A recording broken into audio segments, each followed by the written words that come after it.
Passing marks के लिए आपको लेना है 35 मार्क्स, मैंने आपको बताया है 40 मार्क्स। मैथमेटिक्स परफेक्ट होने का ओनली 3 स्टेप्स। ಹಾಯ್ ಹಲೋ ಎಲ್ಲರಿಗೂ ನಮಸ್ಕಾರ. ನಾನು ನಿಮ್ಮೆಲ್ಲರ ಪ್ರೀತಿ ಆನಂದ್ ಜಿ. ನೀವು ನೋಡ್ತಾ ಇದ್ದಾರೆ ಫ್ರೆಂಡ್ಸ್ ಆನಂದ್ ಯೂಟ್ಯೂಬ್ ಚಾನಲ್. ಇದರ ಒಂದು ವಿಡಿಯೋನಲ್ಲಿ ಮ್ಯಾಥಮೆಟಿಕ್ಸ್ ಬೈ ಮಂದಾರ್ ಸರ್. ಇವರಿಗೆ ಮ್ಯಾಥಮೆಟಿಕ್ಸ್ ಫೀಲ್ಡ್ ನಲ್ಲಿ total 10 years of experience.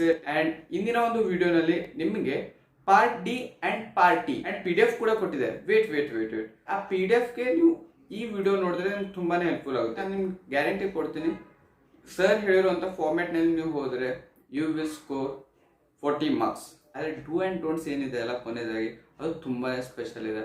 And ಈ ವಿಡಿಯೋನ ಕೊನೆ ತನಕ ವಾಚ್ ಮಾಡಿ ಮತ್ತೆ ವಿಡಿಯೋಗೆ ಲೈಕ್ ಮಾಡಿ. मैं यहाँ पे आपको एक्सप्लेन करना चाहता हूँ NCERT क्लास 12th मैथमेटिक्स के बारे में।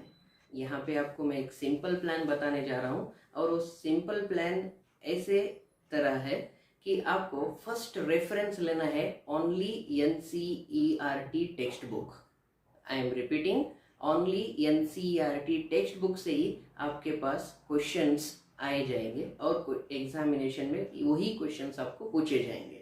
इस वजह से दूसरे कोई भी रेफरेंस बुक आपको देखने की या प्रैक्टिस करने की ज़रूरत नहीं है।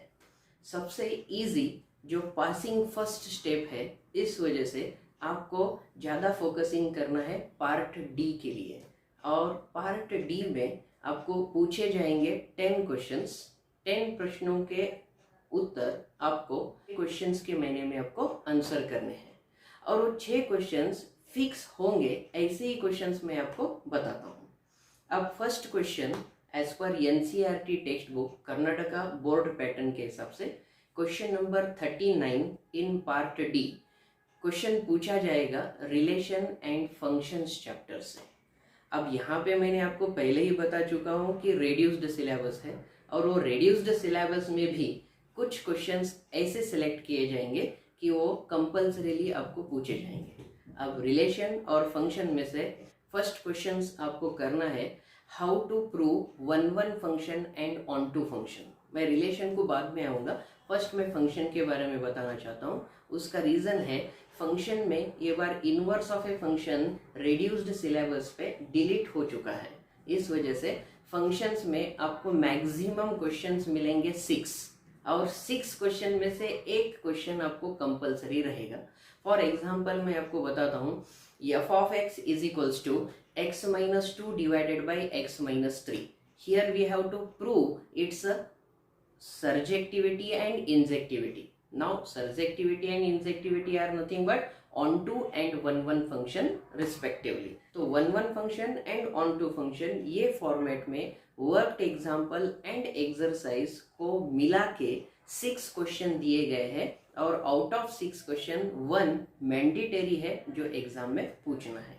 फंक्शन के लिए algebraic functions like rational form में जो पूछा गया है, एग्जाम्पल x-2 by x-3, ऐसे क्वेश्चंस आप टेक्स्ट बुक में सर्च करके विथ वर्कड एग्जाम्पल उसे आप आंसर कर सकते हैं। ये हो गया function with worked example and exercise question. Next मैं रिलेशंस को आऊँगा। रिलेशंस में बहुत सारे ऐसे क्वेश्चंस है एक्सरसाइज में जहाँ पे आपको प्रॉपर्टी बेस्ड है। प्रॉपर्टी बेस्ड मायने reflexive relation, symmetric relation and transitive relation, ये तीनों को लेके आपको पूछा जाएगा। एक रिलेशन है जो इक्विवेलेंस रिलेशन कहलाता है।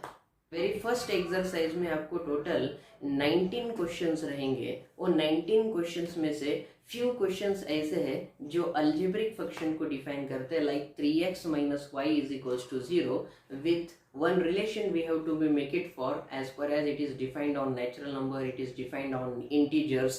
वो कंडीशंस देख के आपको उसका एक रिलेशन बनाना है, कार्टेशियन प्रोडक्ट बनाना है और उसे सिंप्लीफाई करना है। सो 2 फैक्टर्स रिलेशन में, पहला फैक्टर आपको याद रखना है जो प्रॉपर्टी बेस्ड है, और सेकेंड फैक्टर वही प्रॉपर्टीज आपको अल्जेब्रिक फंक्शंस को लेके प्रूव करना है। तो ये चैप्टर का वेटेज में पार्ट डी के हिसाब से क्वेश्चन नंबर 39 आपको क्विकली कर लेना है। तो अब सेकेंड पार्ट पे मूव होते हैं, and that is matrices. 4 factors पे क्वेश्चन पूछा जाएगा, that is addition of a matrix, subtraction of a matrix, multiplication of a matrix and transpose of a matrix। And वहाँ पे अगर आप रेफर कर लेंगे तो आपको टोटल बन के 10 क्वेश्चंस रहेंगे. Out of 10 questions on as per as the worked example and exercise questions are concerned, among the 10 questions based on all these operations like addition, subtraction, multiplication and transpose, यहाँ पे मेरा advice है maximum question आपको पूछा जाएगा multiplication and transpose of a matrix से. तो यहाँ पे आपको 10 क्वेश्चंस रहेंगे और 10 क्वेश्चंस में से एक क्वेश्चन मैंडेटरी पूछा जाएगा. तो ये 2 ऑपरेशंस पे आपको वर्क करना है और ये रहेगा आपका क्वेश्चन नंबर 40. नेक्स्ट मैं आऊँगा क्वेश्चन नंबर 41 पे डिटर्मिनेंट से. और डिटर्मिनेंट्स मतलब solve the given equations using matrix method, mandatory questions. और आप काउंट करके देखिए डिटर्मिनेंट ऑफ द ऑर्डर 3/3 और 3x3 आपके पास वर्कड एग्जाम्पल एंड एक्सरसाइज मिला के फिर 10 क्वेश्चन है और 10 क्वेश्चन में से एक क्वेश्चन कंपलसरी है. और यहाँ पे आपको फाइंड आउट करना है the value of x, y and z with its working rule. तो मेरा यहाँ पे सजेशन रहेगा मैट्रिसेस एंड डिटर्मिनेंट चैप्टर में आपको आसानी से very easily you can score the 10 marks because it is based on their perfect working rule. So my suggestion, you have to be compulsorily go through with the working rule for multiplication as well as transpose and the matrix method, and once you follow that easily you can score the 5 marks for it. So ये हो गए आपके first 3 questions जो mandatory है और compulsory पूछे जाएंगे. Next मैं बात करूंगा क्वेश्चन नंबर 42 की और वहां पे आपको पूछा जाएगा सक्सेसिव डिफरेंशिएशन. महीने में इसे कहा जाता है. सेकेंड ऑर्डर डेरिवेटिव में आपको टोटल कुल मिला के 8 क्वेश्चंस है, 8 क्वेश्चंस है और वो 8 क्वेश्चन में से एक क्वेश्चन डायरेक्टली आपको दिया जाएगा रिजल्ट. फॉर एग्जांपल मैं आपको बताऊंगा एक क्वेश्चन के तौर पे y is equals to tan inverse x whole square, prove that 1 plus x square whole square y2 plus 2x into 1 plus x y1 is equals to 2. Question paper setter के mind में आपको inverse of A trigonometric functions पे compulsory एक question देना, ये उनका mind set और psychological fact होता है. तो मेरा सजेशन रहेगा वहाँ पे आपको टोटल 8 क्वेश्चंस है और आउट ऑफ 8 क्वेश्चंस आपको कंपलसरी एक question second order derivative successive differentiation से पूछा जाएगा और वो सही महीने में आपको ओनली ट्वाइस डिफरेंशिएट करना है. LHS स्टेटमेंट रहेगा, अकॉर्डिंग टू दैट आपको RHS रिजल्ट प्रोड्यूस होगा. सो ये हो गया आपका 4th question. 5th question, the application of derivative in that particularly first content, that is rate of change of quantities. The volume of a balloon, the volume of a sand or a ladder is displacing or it is changing with a factor like to the base or its a height. Such kind of data will be given. और ये 7 question में से एक question आपको compulsorily पूछा जाएगा और वो होगा आपका क्वेश्चन नंबर 43rd. अब मैं रिपीट कर रहा हूँ और ये रिपीटेशन क्यों है तो इसका एक रीजन आपको याद रखना है. यहाँ पे आपको length of a rectangle, ladder, sand, volume of A balloon, इस टाइप में 7 क्वेश्चंस मिलेंगे और इसके फॉर्मूलेज आपको परफेक्ट करना है. फॉर एग्जांपल अगर मैंने पूछा volume of A cone is what, तो आपको रेडी रहना है it is 1/3 pi r square h, because आपको विदाउट फॉर्मूला यहाँ पे कुछ भी सिंप्लीफिकेशन करने का मौका नहीं मिलेगा. क्यों? तो यहाँ पे ये क्वेश्चंस को आपको अंडरस्टैंड करके कलेक्शन ऑफ डेटा करना है फर्स्ट स्टेप, और सेकेंड स्टेप में आपको इस पे वर्क करना है कि जितना अच्छा आप फॉर्मूलेज पे वर्क कर सकते हैं वो फॉर्मूलेज लिख के वो सब्स्टिट्यूशन ऑफ डेटा करके आप आंसर वेरीफाई कर सकते हो. अब मैं आपको 6th क्वेश्चन के बारे में बताऊंगा और वो आएगा आपको क्वेश्चन इनडेफिनेट इंटीग्रल से 7.4 एक्सरसाइज से पहले. 7 integration of the form 1 divided bye x square plus a square, 1 divided bye x square minus a square, 1 divided bye a square minus x square, ये कुल मिला के 3 इनडेफिनेट इंटीग्रल फॉर्म हो गए और यही 3 फॉर्म विथ स्क्वायर रूट पूछे जाएंगे. तो टोटल कितने हो गए 6 और ये 6 डेरिवेशंस आपको पूछे जाएंगे 3 मार्क्स के लिए। Integrate 1 divided by x square plus a square with respect to x, and यही फॉर्म ऑफ द इंटीग्रेट पे एक प्रॉब्लम आपको दिया जाएगा जो 2 मार्क्स के लिए कैरी करता है।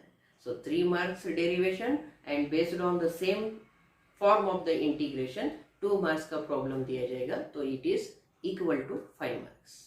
तो कुल मिला के यहाँ पे 6 डेरिवेशन आपको प्रैक्टिस करने हैं, और वो 6 डेरिवेशंस क्वाइट सिंपलेस्ट मेथड पे जो ट्रिग्नोमेट्री पे बेस्ड है, और वो आसानी से आप सब्स्टिट्यूशन पे लेके सिंप्लीफाई कर सकते हो।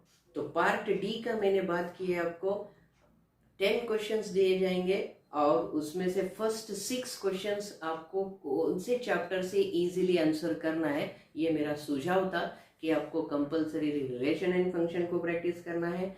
सेकेंड क्वेश्चन आपको मैट्रिसेस में से प्रैक्टिस करना है, that is to be multiplication and transpose of a matrix. Third आपको determinants solve using the matrix method. Fourth आपको यूज करना है सेकेंड ऑर्डर डेरिवेटिव। फिफ्थ आपको rate of change of quantities use करना है, application of derivative. And six indefinite integral में से आपको 6 डेरिवेशन प्रैक्टिस करने हैं, जिससे आपका पार्ट डी आसानी से कंप्लीट कर सकते हो, और 6 5 30 मार्क्स आपके इजीली आसानी से 30 मार्क्स ले सकते हैं। अब बचे 4 क्वेश्चंस। अगर आपको नहीं सर हमें कुछ डेरिवेशन पार्ट बताइए, तो 3D में से आपको कंपल्सरीली 5 डेरिवेशंस है जो लाइन और प्लेन को बना के पूछे जाते हैं। लाइन में आपको 3 डेरिवेशंस और प्लेन से आपको 2 डेरिवेशंस, और वो डेरिवेशंस आपको वेक्टर और कार्टेशियन फॉर्म में से 1 पॉइंट, 2 पॉइंट और शॉर्टेस्ट डिस्टेंस से पूछे जाएंगे, line as well as plane में। तो ये derivation in addition to solve the 7th question from the part D आप कर सकते हो। ये हो गया मेरा फर्स्ट प्लान 30 मार्क्स लेने का। अब सर हमें तो 35 मार्क्स होना है, तो आप अभी 5 मार्क्स का भी बता दीजिए कि पार्ट ई में आपको कंटिन्यूशन में 49th ए जो 6 मार्क्स का क्वेश्चन पूछा जाता है, और 49th बी जो 4 मार्क्स का क्वेश्चन पूछा जाता है, और ये 6 + 4 मिला के आपको 10 मार्क्स हो जाता है। और ये 10 मार्क्स आपको लेने के लिए 2 चॉइस है। 2 चॉइस मतलब क्वेश्चन नंबर 49 और क्वेश्चन नंबर 50, ये दोनों में से आपको एक कोई क्वेश्चन सिलेक्ट करना है और आपको उसका अच्छी तरह से जवाब देना है। क्वेश्चन नंबर 49th ए और 50th ए के बारे में जो 6 मार्क्स के लिए पूछे जाते हैं। तो क्वेश्चन नंबर 49th ए पे प्रॉपर्टीज ऑफ डेफिनेट इंटीग्रल्स, वहाँ पे टोटल 8 प्रॉपर्टीज है, और ये 8 प्रॉपर्टीज आपको इसका डेरिवेशन और इसका प्रूफ प्रैक्टिस करना है। आपको रिपीटेडली एग्जामिनेशन में पूछे जाएंगे, prove that 0 to a f of x dx is equals to 0 to a f of a minus x dx। अगर ये प्रॉपर्टी आपको पूछा गया है, तो ये प्रॉपर्टी बेस्ड इवेल्युएट इंटीग्रल और 0 to π/2 sin to the power 4x divided by sin to the power 4x plus cos to the power 4x dx।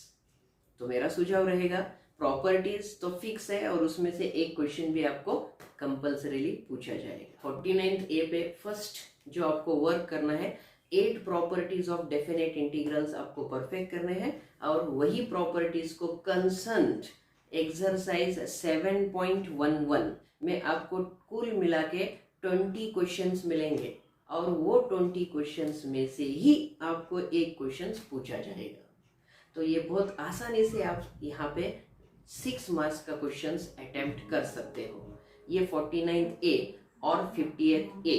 अब सेकेंड यहाँ पे मैं आऊँगा लीनियर प्रोग्रामिंग, जो कम्प्लीटली ग्राफिकल पार्ट पे डिपेंड है, और इस रिड्यूस्ड सिलेबस और डिलीटेड सिलेबस में यहाँ पे आपको क्वेश्चन मिलेगा ओनली बाउंडेड सॉल्यूशन के लिए, जिसका ग्राफ आफ्टर सॉल्विंग आपको इंटरसेक्शन लाइंस के तौर पे मिलेगा।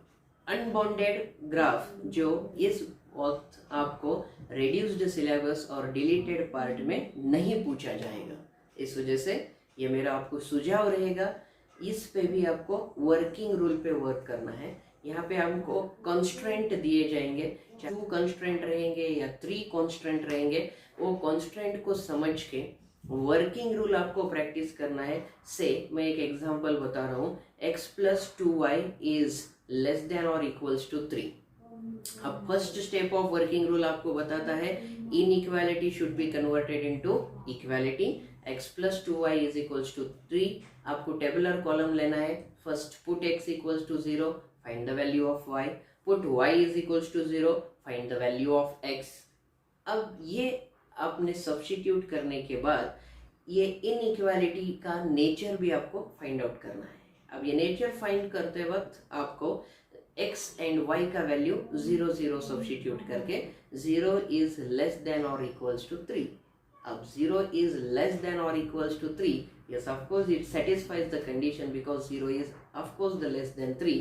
तो आप ये स्टेटमेंट को ट्रू लेंगे और जब ये ट्रू स्टेटमेंट रहेगा तो आपका graphical region towards the origin होगा। तो आपको यहाँ पे ध्यान रखना है, जो टूवर्ड्स द ओरिजिन भी हो सकते हैं या अवे फ्रॉम द ओरिजिन भी हो सकते हैं। तो मैंने एग्जाम्पल के फर्स्ट आपको टेबुलर कॉलम लेना है, उसके बाद आपको नेचर ऑफ कॉन्स्टेंट वेरीफाई करना है और उसके बाद जितने भी आपके कॉन्स्टेंट रहते हैं उसके लिए आपको ग्राफिकल पार्ट में जाना है। और ग्राफिकल पार्ट में जहाँ पे आपको इंटरसेक्शन पॉइंट मिलता है 2 और 3 लाइन से, वो points towards the origin, because only bonded आपको एग्जामिनेशन में आएंगे, वो एग्जैक्टली आपको शेडेड रीजन में बताना है और that itself is your point of intersection. Through that you can verify the answers that x and y value you can substitute in a given constraint and you will be get back your RHS।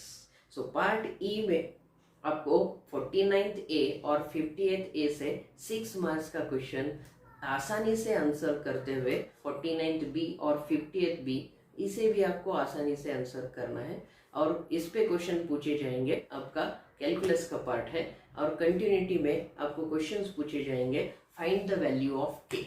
They will define that the function is continuous and find the value of k। तो आपको दो functions दिए जाएंगे और उसका point of limit बताया जाएगा, उस पे आपको LHL एंड RHL का वैल्यू फाइंड आउट करते हुए k का वैल्यू फाइंड आउट करना है। और ये क्वेश्चंस आपको ट्रिग्नोमेट्रिक फॉर्मेट्स में पूछे जाएंगे as well as algebraic format में पूछे जाएंगे। तो मेरा सुझाव होगा आपको 5.1 एक्सरसाइज में NCERT में लास्ट क्वेश्चन नंबर 22 से अगर आप रेफर करेंगे तो आपको finding the value of k if the functions are continuous के सभी बंचेस ऑफ क्वेश्चंस मिलेंगे। तो मेरे 10 क्वेश्चंस करने हैं जो आपको 4 मार्क्स दे जाएगा। तो ये हो गया finding the value of a and only the one difficult question in NCERT is mentioned, find the relation between a and b to show that the given function is continuous. तो continuous function को हमें prove करते वक्त ही a का relation b के साथ क्या है ये उन्हें बताना है और उस पे आपको वर्क करना है। और ये एक ही क्वेश्चन ऐसा है जहाँ पे NCERT में entire miscellaneous as well as exemplar through आप जाते हुए आपको एक ही क्वेश्चन मिलेगा। तो यहाँ पे आपको टोटली कितने कुल मिला के कितने क्वेश्चंस दिए जाएंगे, आपको 8 और 10 क्वेश्चन में से एक क्वेश्चन कंपलसरी 4 मार्क्स। तो 6 + 4 आपका 10 कंप्लीट हो जाएगा। इसके साथ और एक 50th B में या 49th B में आपको to find the multiplication of a matrix पे जो आपको इक्वेशन फॉर्मेट में दिया जाएगा, लाइक a² - 5a + 6 = 0। अब आपको यहाँ पे A मैट्रिक्स दिया जाएगा 2x2 ऑर्डर का, उसमें आपको फर्स्ट a² फाइंड आउट करना है जो मल्टीप्लिकेशन से आप कर सकते हो। a² फाइंड आउट करते वक्त आपको सबसे इम्पोर्टेंट चीज जो ध्यान में रखना है वो है मल्टीप्लिकेशन करते वक्त उसका साइन, नंबर के साथ जो साइन आता है वो साइन जितना आप एक्यूरेटली कॉन्सेंट्रेट करके लिखते हो उस साइन पे ही आपको एग्जैक्ट आंसर वेरीफाई होगा। क्यों? तो आपका -5a + 6 ये डेटा तो फिक्स ही रहेगा, a² - 5a + 6i। अब यहाँ पे जो i वैल्यू है ये i वैल्यू कहलाएगा मैट्रिक्स के ऑर्डर पे। अब फॉर एग्जांपल मैट्रिक्स ऑर्डर अपने 3x3 मैट्रिक्स दिया जाएगा तो i का वैल्यू होगा 1 0 0 0 1 0 एंड 0 0 1। तो ये आपको दिया नहीं जाएगा क्वेश्चन में, ये आपको याद रखना है और फिर मल्टीप्लाई करके RHS में जो रिजल्ट आपको पूछा गया है वो प्रूव करना है। और ये तो क्वाइट सिंपल है, क्यों तो इसी तरह से आप ये क्वेश्चन ऑलरेडी पार्ट डी में सॉल्व करते हैं जो मल्टीप्लीकेशन ऑफ ए मैट्रिक्स पे डिपेंड है। पे वेरीफाई करना है a into B plus C is equals to A B plus A C, like that. वहाँ पे आपको मल्टीप्लीकेशन ऑफ मैट्रिक्स जो रूल परफेक्ट करना है वही आपको यहाँ पे भी 4 मार्क्स दिलाया जाएगा। इन एडिशन टू दिस आपको वो पूछेंगे find the inverse of the matrix.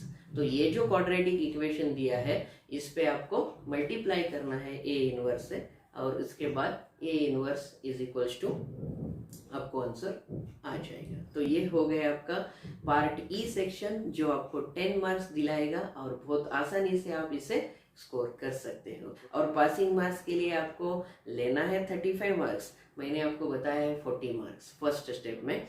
और ये 30 मार्क्स आपको 6 क्वेश्चन सॉल्व करके 30 मार्क्स स्कोर करना है। पार्ट डी में 6 क्वेश्चन, पार्ट ई में 2 क्वेश्चंस, 8 क्वेश्चंस को आंसर करके आपको 40 मार्क्स का टारगेट अचीव करना है।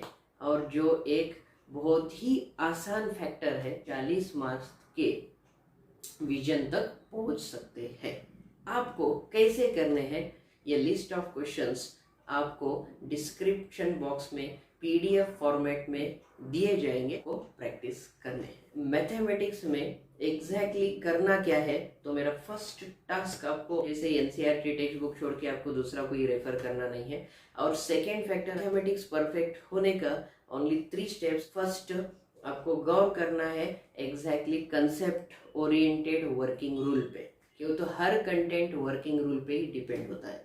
और वो वर्किंग रूल परफेक्ट होने के बाद उसके लिए जो basics in the form of formulas पूछे जाते हैं वो फॉर्मूलेस को आपको अच्छी तरह से याद रखना है, मेमोराइज करना है या समझना है। And third, while solving the basics perfect basic skills of mathematics should be have a perfection over it, and once you implement these 3 steps आपको क्या नहीं करना है इसका सुझाव मैं देता हूँ। विदाउट वर्किंग रूल अगर आप प्रैक्टिस करोगे 10 बार 20 बार 30 बार तो भी आपको ये हेल्प नहीं करेगा।